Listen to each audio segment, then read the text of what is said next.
had to type things and erase them and trying to figure out exactly what I wanted to share.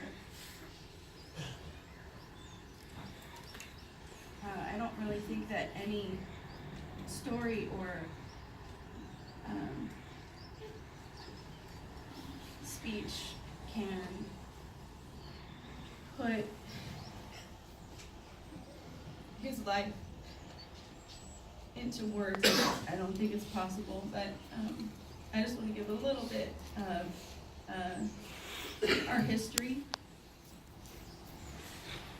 Some of you know Malo from the crazy days, the fun days, and some of you know him from his family days. I had the privilege of being through all of it with him. I met him when he was 18. A few days later, I got a phone call from him. A friend of ours told him that I liked him, and told him, a friend of ours told him that I liked him, yes, and then told me that he liked me, but neither one of us said that. Neither one of us had any plans on anything, but she lied to both of us. And he called me, and I was like, well, he obviously likes me, so I'll talk to him. And he was like, well, she obviously likes me, so I'll call her. So we talked for hours, and we planned on meeting a few days later. And when we talk about it, we describe it as love at first sight. From that moment, he never left his side. I know sometimes he would tell his family that he was going to come visit me, and like, what is wrong with you? He was everywhere I was, and it has been that way since then. He fought very hard to be with me. We've experienced a lot of highs and a lot of lows. And we were married for 24 years, 8 months, and 9 days.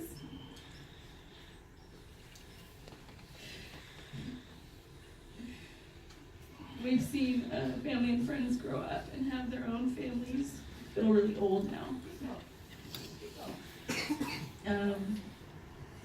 We've experienced loss together, and we made 3 human beings together.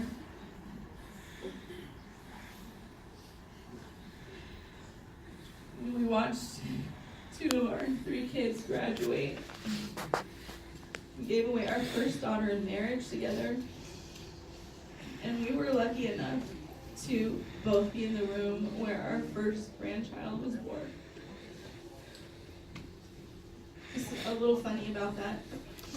Malo did not like the fact that his daughter was getting married or having a baby. He just didn't like it.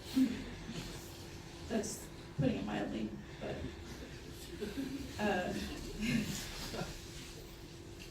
when the baby was born, I would hold him and kiss him and show Tassie his grandpa.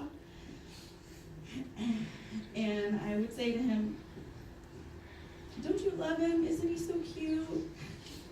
And he would go, he's all right. And months go by. I know you have to love him now. Look at him. He's so cute. Yeah, he's okay. He really tried hard not to love him.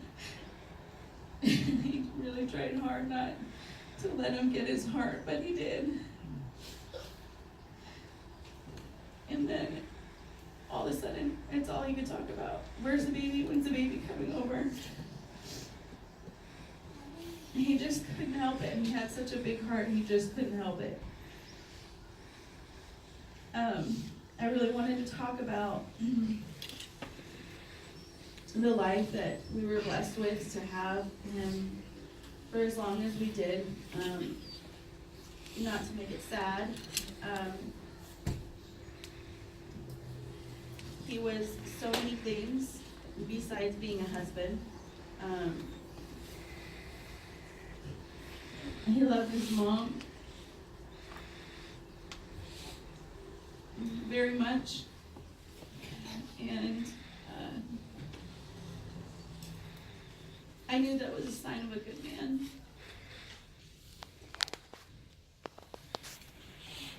He was a great father, crazy father, but a great one. As babies, he would hold them, and he didn't mind taking care of them.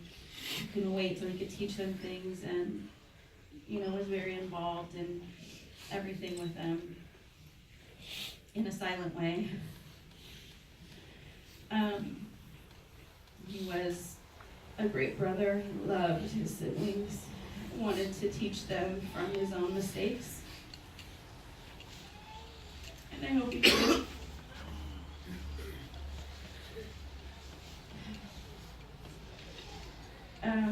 He was also a great friend, a great coach, and mentor. We all talk about that he was such a provider, protector, a man with a heart of gold. One thing that makes him really unique is the love that he gave to every single person that he met. And I mean every single person. Wherever we went, he would make a friend. No matter who the person was, what they looked like, what they did, he showed love the same to everyone, and his heart is what really made him unique. If I went somewhere with him, and it could be a different town, it could be anywhere, he always knew someone.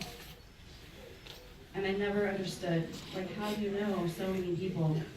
I don't know. If I went somewhere without him, people would always ask, "Where's Malo?" And I would be like, "Well, I'm here too."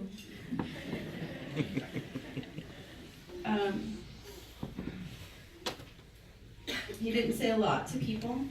He usually just smiled. But it was that smile that was so warm and welcoming to people. My handsome man, a few words. He had a smile that melted my heart.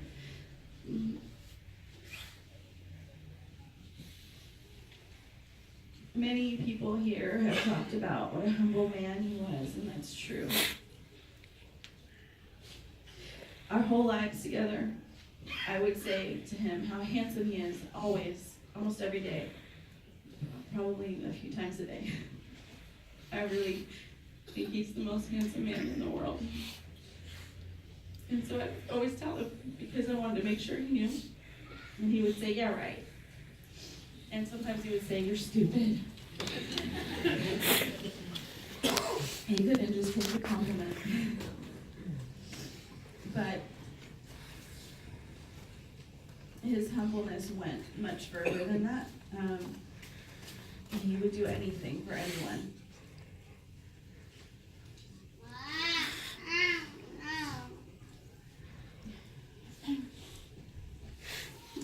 Some of you know that Malo was an intense football player, coach.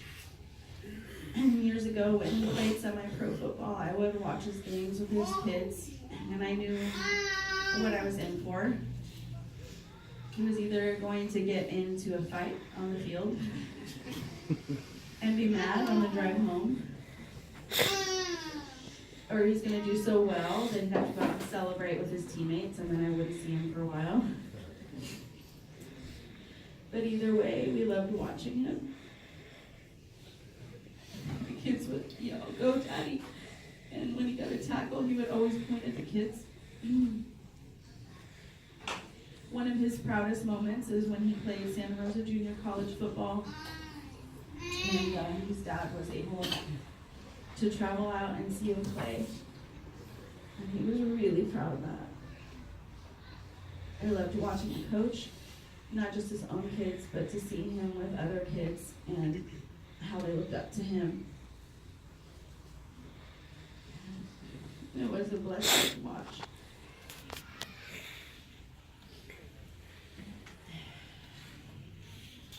One of Malo's qualities that I loved so much was his loyalty. It's actually what attracted me to him, one of the main things that attracted me to him. But that loyalty was the driving force that kept us together for so many years. When he loves completely and it never ends. He loved being around his family, even if he was sleeping on the couch or watching TV. He just wanted us all there to be around him. He loved spending time with his siblings, his cousins, his Kaba boys, football friends. Everyone was family to him. Everyone was important to him.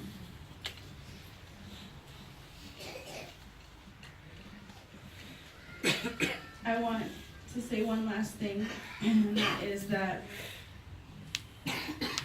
his heart failed in his sleep, but it did not fail in his life.